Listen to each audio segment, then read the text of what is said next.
Hello brewers, not the usual video today. I'm actually going to be making a couple of kit beers. So kits are a great way to get into brewing, a kind of entry level way into brewing.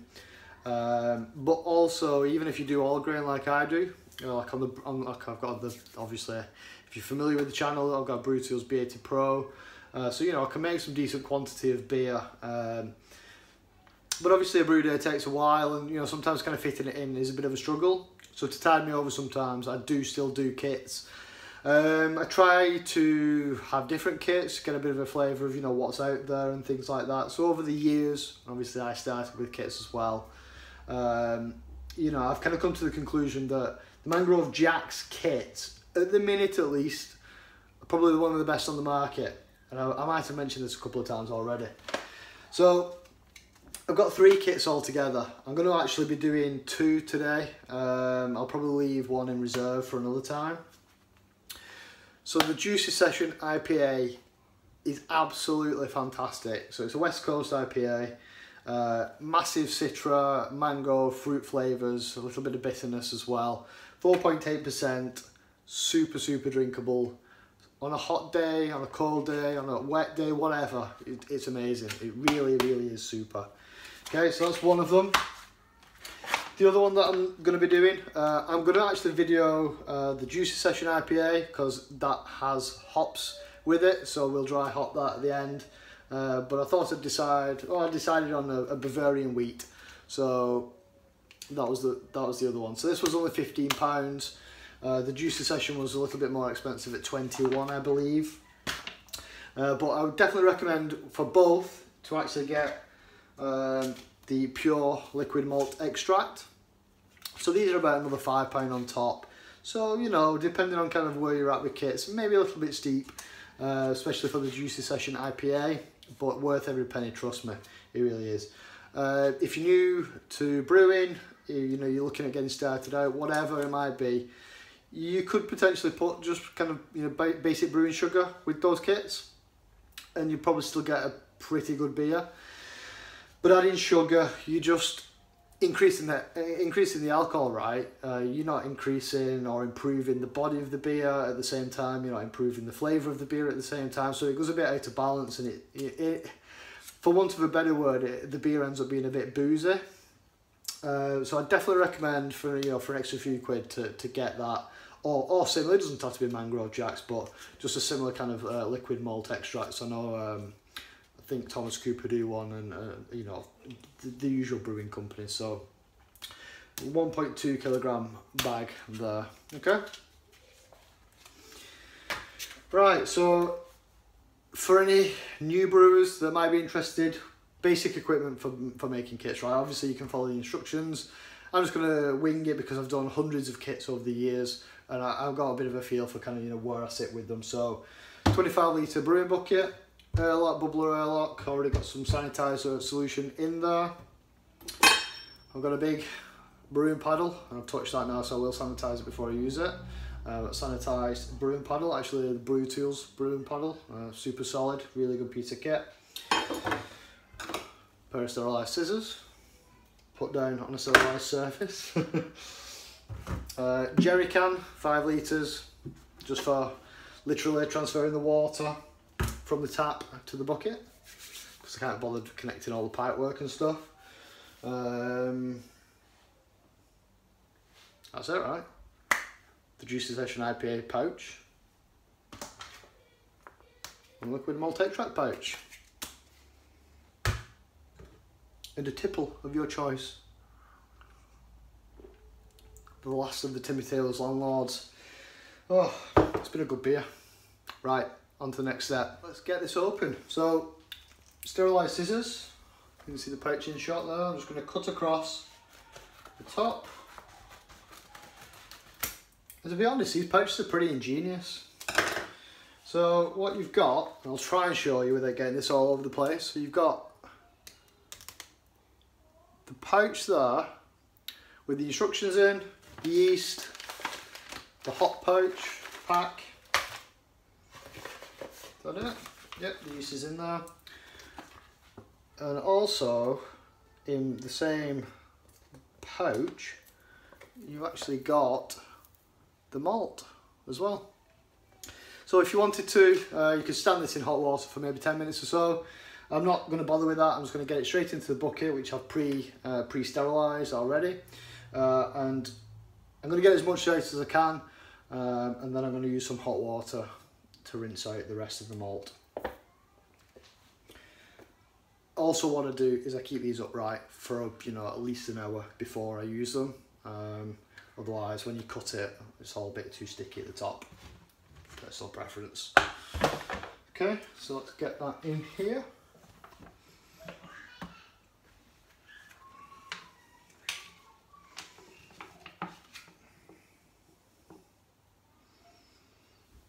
Okay, so you could stand here all day and let it dribble out until the cows come home, but let's try and just tip that up gently.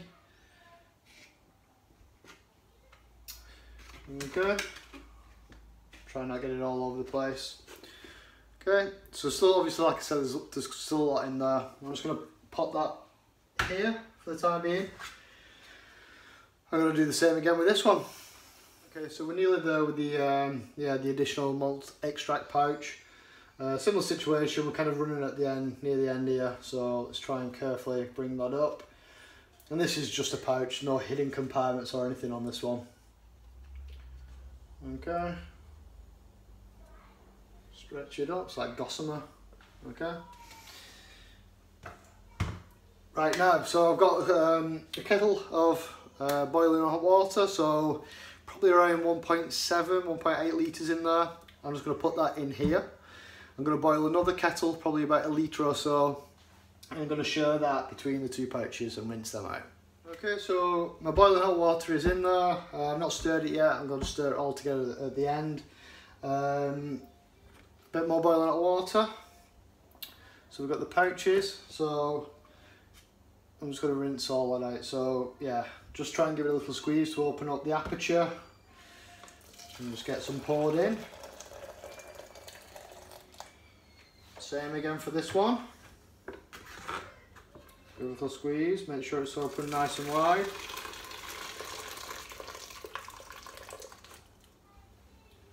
And that is the only drawback with these kits, is that to rinse the pouches out is a little bit fiddly compared to the cans. So you get something like, the Woodford's Werryin or any other kind of 2-can kits. But not to worry, it's no big problem. Right, so I don't really need a big paddle to stir this. I'm just going to use a sanitised spoon, just spread a bit of star san on it. So let's give this a good kind of stir in.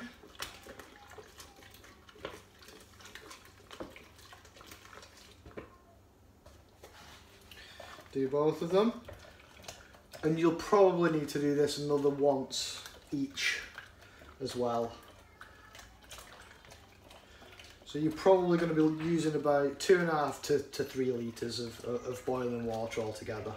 The rest will be cold. We're topping up for this kit to 23 litres. Right, so we give both of those a good stir now. So if you can see that, but let's get that poured in on camera. See all that goodness still in there, and still see the viscous malt pouring out as well. So we've got most of it, but yeah, like I said, another go over, definitely.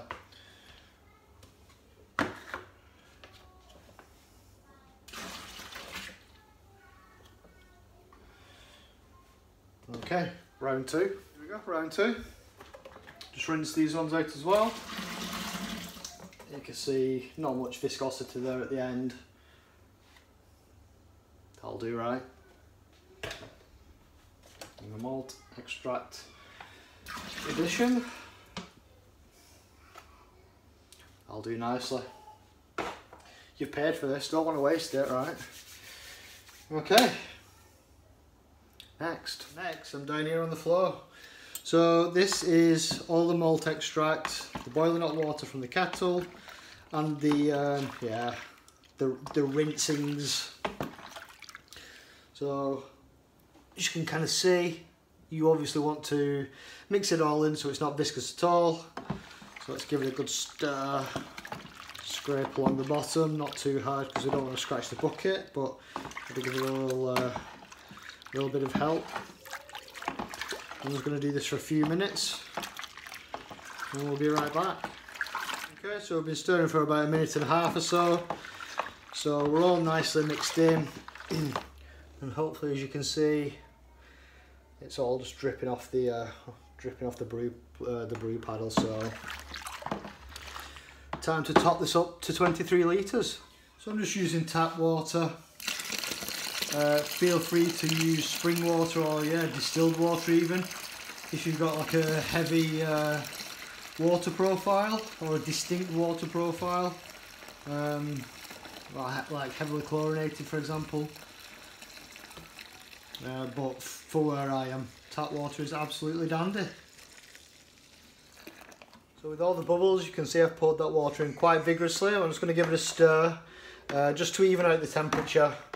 My strict thermometer is saying I'm about 26. I don't think I should be that high, to be honest, but let's give it a stir and see where we stand.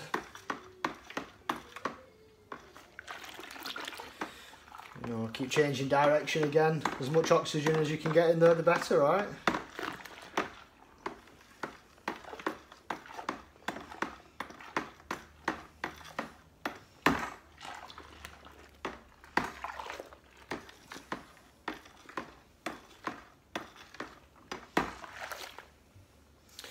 Okay, there we go. I'm not going to use that again. Okay, we're at about 24, so a little bit higher than I would normally pitch at, but it shouldn't be a problem at all. There you go, the yeast that came with the pack, the M44 US West Coast yeast. So again with the sterilised scissors, just going to nip that open, make sure the thing doesn't fall in the bucket. And all I'm going to do is I'm just going to sprinkle it on top of the bubbles. And whilst it's a little bit hot still, or warm I should say, I'm just going to leave it on top to naturally soak up the beer and sink into the beer, and away it'll go. It is 7 o'clock, that will be bubbling away. 7 o'clock in the evening, that'll be bubbling away. First thing tomorrow, guaranteed. Right, we'll be back. We're going to let this ferment for about 10 days. And then we'll be back to dry hop. So I'll see you then.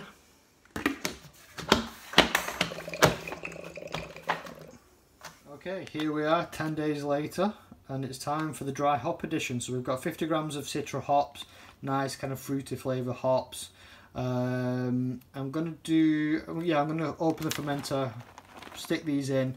I'm not going to bother stirring it because these will naturally break apart. For anyone new to kind of brewing and home brewing, these are hop pellets and they will just break apart naturally when you put them in. They won't dissolve, and eventually all the kind of, the hops particles will kind of sink to the bottom of the fermenter.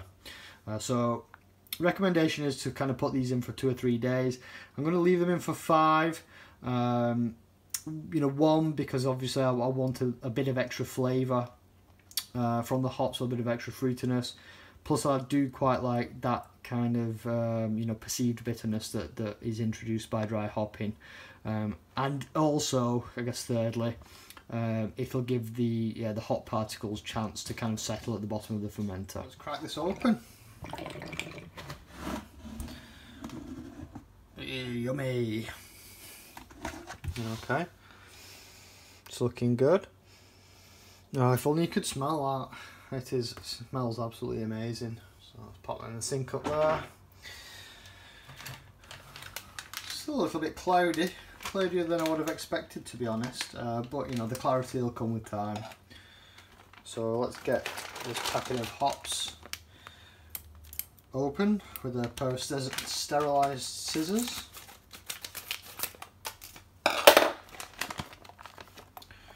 And then we go. Again, the smell is just something to behold, it really is. Okay. Like I said, I'm just going to leave those to kind of naturally dissipate, break apart.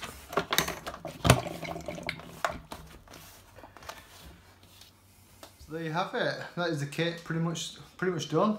So like I said, I'm going to leave it for about 5 days, and then I'm going to keg it and just let it naturally carbonate at about 10 to 12 psi over the next kind of couple of weeks or so. So thanks for sticking with me during this kind of dry period of A, B, and B content by extension. So all out to beer. So this is why I had to do the kits, home wine. And hopefully in the next kind of month or so, we're back on the BrewTools brewing system, getting some more grain done again. Obviously, this video's, you know, a little bit more geared towards kind of, you know, newer brewers. I've skipped a few steps. I like taking gravity readings and things like that because, you know, you can do that if you want to, but when you've done so many, you kind of get an idea for where you are. But if anyone does, is new to homebrewing and has any questions, then just reach out and I'll try my best to answer to the best of my limited knowledge. So thanks for sticking with me till the end. You know, pips to you. And yeah, if you did like the video, please do give me a like, share and subscribe, and I will see you again soon. Bye bye.